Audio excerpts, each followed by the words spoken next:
વાતો પણ વધારે અને મજા પણ વધારે. તો 10 કલાકની લાંબી ઊંઘ બાદ સવારમાં 7 વાગે ઉઠ્યો અને નાહી ધોઈને હવે હું નીકળી ગયો છું ટ્યુશને જવા હાટું. અને 7:45 વાગી ગયા છે ને બસ અહીં અહીંયા જ ઊભેલી છે. એટલે પહેલી વાર હું 10 કલાક ઊંઘ્યો, બાકી આટલી મારી ઊંઘ હોય જ નહીં એમ. પણ સાંજે હું થાકી ગયો હતો, હરખાઈનો થાકી ગયો હતો, એટલે પછી સુવાની મજા આવી હતી એમ. 10 વાગે તો હું સૂઈ ગયો હતો પણ મજા આવી. તો હવે અત્યારે વાદળા થઈ ગયા છે. તમારે ત્યાં કેવું છે પહેલાં જણાવજો મને, કેમ કે અમુક સિટીની મને નથી ખબર કે બધે શું હાલે છે. અને આ વરસાદ આવ્યા પછી આજે ગાર્ડન પાસે આવું બધું કરી નાખ્યું છે. બહુ વાસ આવે છે, કાંઈ હરખું કરતા નથી કોઈ. એટલે એનાથી કોઈ પસાર થાય તો એને પસાર થવું ન ગમે. આગળની જે વાત છે એ થોડીક મને ભ્રમિત કરી કે આ કાકાએ મને એવું કીધું કે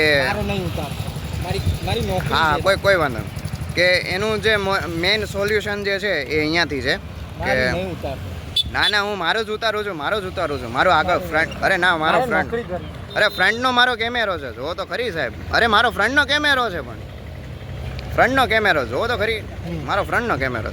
તો આ જે ખાડી જે છે એ જે સોલ્યુશન જે છે એ અહીંયા લાવવાનું છે. કેમ કે અહીંયા બધું હજી કામ ચાલુ છે, હજી પાણી ભરાયેલું છે, એટલે કાંઈ કામ થઈ શકે એમ નથી. અને સરકારે જે આપણી એસએમસી જે છે કોસાડ સાઈડ એ અહીંયા કામ કરી રહી છે, એટલે ખાડીમાં હજી લાઈન આપવાની છે, એટલે હજી કામ ચાલુ છે. પણ મને એવું લાગતું કે ત્યાં હજી એવું બધું વાસ આવે, પણ એનું જે પાઇપલાઇન છે, પાઇપલાઇન અહીંયા સુધી આવે છે અને ત્યાંથી પાણી ભરાયેલું હોય, અહીંયા પાણી ભરાયેલું હોય એટલે આગળ પાણી જઈ શકતું નથી. એટલે આ મને અવેરનેસ નહોતી, કાકાએ મને અવેરનેસ અપાવી, જાગૃત કર્યો, એટલે તમારો ખૂબ ખૂબ આભાર. કે મને નહોતી ખબર એમ. એમાં એવું હતું કે હું અહીંયા શૂટિંગ કરતો હતો ને, તો એક એસએમસીના કાકા આવ્યા અને એમણે કીધું કે ખોટા લોકોને ભ્રમિત ન કરો. પછી મને આગળ ખાડી પાસે લઈ ગયા અને એમણે કીધું કે આનો શું કે વિડીયો ઉતારો અને પછી કહો કે આવું બધું છે એમ.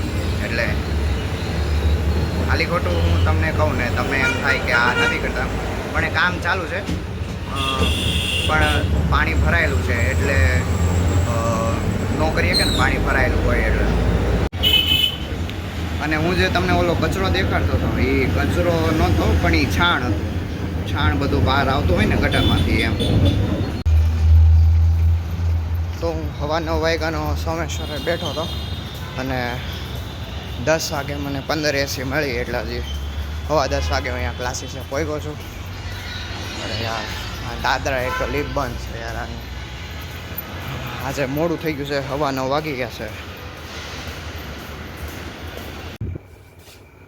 એમ તો કાંઈ વાંધો નથી, પણ મોડું થાય તો થોડુંક એમ સરને એમ તો થાય ને કે આ મોડો આવે તો જ્યાં રહી જાય એમ. પણ કાંઈ નહીં, સિલેબસ હું કવર કરી નાખીશ આરામથી. તો આજે સીપી અને એસપીનું કરાવ્યું છે, એટલે 3 ફોર્મ્યુલા છે, પ્રોફિટ છે, ડિસ્કાઉન્ટ છે અને માર્કઅપનું છે. પણ મજા આવી બધું આજે. તો હું શું કે શ્યામ મંદિર BRTS 11:30 વાગ્યાનો બેઠો હતો, તો ઠેક 12 અને 12:10 બસ મળી હતી, એટલે આવવામાં તે એટલું બધું વેઇટિંગ હતું બસનું. બસ બહુ લેટ આવતી હતી અને હવે અત્યારે સોમેશ્વર પહોંચી ગયો છું ને હવે હાલતો કોલેજ આવું છું. આજે તો વાદળા નથી, આજે બહુ વાદળા નથી એમ, એટલે આજે વરસાદ નહીં આવે. જ્યારે કોલેજમાં કોઈ ગ્રુપ બનેલું હોય ને એકદમ પાકું ગ્રુપ, બીજા સેમથી કે પહેલા સેમથી, ત્યારે એમ નક્કી કરી જ લીધેલું હોય કે આપણે છે ને એકવાર બધાએ સામૂહિક રજા પાડવાની. જો હું ન આવું, તું ન આવે તો કોઈ નહીં આવવાનું, એવું હાલ્યા રાખે. બાકી અમુક એકલા લોકો હોય ને કે નહીં હું તો આવીશ મારા જેવા, હું તો લેક્ચર કરીશ, એને ફાયદો છે નથી ફાયદો કે કોલેજના બધા 3 વર્ષમાં અમુકને ફરવા મળે ન મળે એવું હોય કે એ કોલેજના જે મોમેન્ટો જે હોય એ ઓલું કરવાનું રહી જાય એમ, બધી કલેક્ટ કરવાની હોય મોમેન્ટો. જેમ કે અમે બધા બહાર ફરવા ગયા અને એવું બધું એમ. તો હું ક્લાસમાં આવી ગયો છું અને ક્લાસમાં કોઈ છે નહીં, તો શું કે જે ક્લાસીસે ટ્યુશને જે દાખલા કરાવ્યા એ દાખલા થોડીક પ્રેક્ટિસ કરી નાખું, એટલે હું કાલે આવતા ક્લાસમાં જે કરાવશે એવા દાખલા, તો પછી એમાં થોડીક ટ્રીપ આવી જાય ને એમ. અને બીજું તો આજે તે પહેલો લેક્ચર કમ્બાઈન છે, કેમ કે એક વિષય જે છે ને એમાં 2 પ્રોફેસરો ભણાવવા આવે છે, અને 2 પ્રોફેસરો ભણાવવાથી જો એ સિલેબસ ન પૂરો થતો તો અમારે દેખલાય સિલેબસ પૂરો કરવાનો છે, એટલે કેટલી મોટી વાત કહેવાય એમ. એટલે મહાન વસ્તુ, મહાન કાર્ય કરતા ને એવું લાગે, પણ એ મહાન ન કહેવાય. આપણે એને ઘમંડ કર્યો કહેવાય વધારે પડતો, કે અમે બધું કરવી છીએ. આટલા બધું કરીને વયા ગયા હોય એ ઘમંડ ન કરતા, આપણે કઈ ખેતરના મોળા, એટલે આપણે કાંઈ ન કરાય. તો આજે 3 લેક્ચર ભર્યા હતા, અને બીજા અને ત્રીજા લેક્ચરમાં મજા આવી. જે અમારા મનની વાતો હતી અમે પ્રોફેસરને કરી, અને બીજા લેક્ચરમાં એવું કર્યું. ને ત્રીજા લેક્ચરમાં અમને બધું એઆઈ ટૂલ વિશે જાણવા મળ્યું, એઆઈ વિશે જાણવા મળ્યું. એવું બધું સરે અમને કીધું, અને ગૂગલ ફોર્મનું અમને શીખવાડશે આવતા લેક્ચરમાં, કે ગૂગલ ફોર્મ કેવી રીતના બનાવવું એમ. અમારે 2 વર્ષ થઈ ગયા, પણ હજી અમને ગૂગલ ફોર્મ બનાવતા નથી શીખવાડ્યું. જે પ્રેક્ટિકલ કરાવવું જોઈએ એ નથી કરાવ્યું. તો આ 3જા વર્ષમાં કરાવશે બધું. બસ મળી ગઈ છે, અને શું કહેવાય, હવે ઘરે જાઉં છું. તો હું ખાડી પોગી ગયો છું, અને ચશ્મા મેં બેગમાં મૂકી દીધા છે, કેમ કે વરસાદ આવતો હતો. એટલે પછી મેં કીધું ખાલી ખોટા છાંટા પડે અને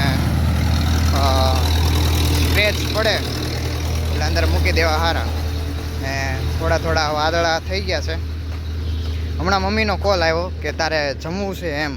મેં કીધું અત્યારે જમવું નથી, પછી અત્યારે મોડે ઠેક જમીને 6 વાગે, તો પછી સાંજે કાંઈક જમવાનું નહીં ભાવે એમ. કાલે એવું જ થયું હતું. કાલે બપોર પછી ઘરે આવીને જમ્યો ને, ભાખરી અને ઓલું શાક હતું. કયું ઓલું શાક હતું ભૂલાઈ ગયું. શાક સેવ ટમેટાનું ને શું કહેવાય, ખમણ ને એવું બધું હતું. તો પછી સાંજે થોડીક જ પાણીપુરી મારાથી ખવાણી, બહુ નહોતી ખવાણી. એટલે અત્યારે આવું કંઈક ખાવ ને નાનું થોડું તો કંઈક સાંજે ખાઈ શકું. બાકી અત્યારે ફૂલ ખાઈ લીધું હોય તો સાંજે કાંઈ ખાવાનું ન ભાવે. અત્યારે જાડી ઝાખરા જેવું જે છે એ હમણાં 2-3 મહિના જાય તો પાછું બધું વધારે પડતું ઉગી જાય. એટલે એ કંઈક કરી નાખવું જોઈએ. મેં જો અહીંયા આનો વિડીયો આ ચાલુ કર્યો છે, હમણાં જોજો.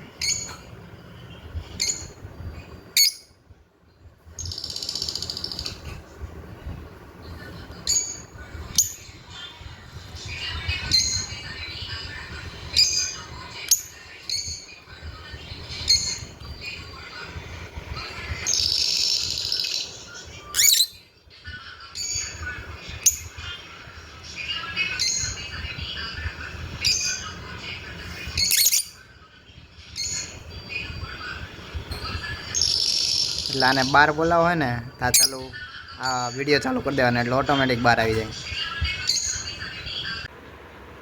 તો હાંજનું વાળું તૈયાર થઈ ગયું છે, અને હારે છે હાંજનું વાળુંમાં છે મકાઈનો રોટલો, રીંગણા બટાકાનું શાક ને સાઈશ ને આવું બધું વસ્તુ ને મને વધારે પડતું ભાવે. Better than pizza. તો જમી કાઢવીને હિંચકે બેસી ગયો છું. આજે મને શું કહેવાય, આઈસ્ક્રીમ ખાવાનું મન હતું, અમેરિકન ડ્રાય ફ્રૂટ. પણ મેં કીધું પપ્પા કહે કે તું જાતે લઈ કે તારે ખાવાનું, પણ મેં કીધું મને આળસ થાય નથી કાંઈ ખાવો. પછી ક્યારેક તમે બહાર જાઓ ને મારા હાટું લેતા આવજો. તો એ તો પછી કાંઈ થયું નહીં. ને આજે કોલેજમાં બધી વાતો કરતા હતા કે અમને ઓલું કરાવવું જોઈએ, પ્રેક્ટિકલ કરાવવું જોઈએ. એવા ઘણા 5-6 વિદ્યાર્થીઓ હતા, એમની ખ્વાહિશ છે કે પ્રેક્ટિકલ થવું જોઈએ. આટલી બધી ફી ભરીએ છીએ અને પ્રેક્ટિકલ નથી કરાવતા, તો એ ખોટું છે. તો જે પણ કોઈ પ્રોફેસર સાંભળતા હોય, અમારો બ્લોગ જોતા હોય, તેમને વિનંતી છે કે થોડુંક અમારા પર ધ્યાન આપો. કેમ કે 15,000 એક્સ્ટ્રા અમે ફી ભરીએ છીએ, ને પ્રેક્ટિકલના નામે જો 0 હોય તો ફી તો પછી અમારી શું કહેવાય, હાવ વેડફાઈ જાય એમ કહેવાય ને. એટલે એ ખોટું છે. એટલે હું પણ બધા વિદ્યાર્થીઓને કહું છું કે તમે તે કોઈ કોલેજમાં જવાના હોય આગળ, ને ત્યાં પહેલાં જાણી લો શું થાય છે, તમે કેટલા પૈસા આપો ને તમને કેટલી સર્વિસ આપવામાં આવે છે. પછી આ તો એમ થાય કે 2 વર્ષ તો વયા ગયા, ને હવે 3જા વર્ષે અમે કેવી મૂર્ખા ન કહેવાય. અમે કહેતા હતા આગળ, અમે બધું કીધેલું છે બધાને, મોટા પ્રોફેસરોને, પણ કોઈ અમારી વાત ન સાંભળી. બધાએ હા કરીને જવા દીધું છે. એટલે હવે અમને પસ્તાવો થાય છે કે 3જા વર્ષે અમે કેવી છીએ. પહેલાં વર્ષે અમે કહેતા જ હતા, કોઈ વાત સાંભળી નહીં, અને બસ હવે કાંઈ નહીં, હવે પ્રેક્ટિકલ કરાવે તો સારું, નકર કાંઈ નહીં.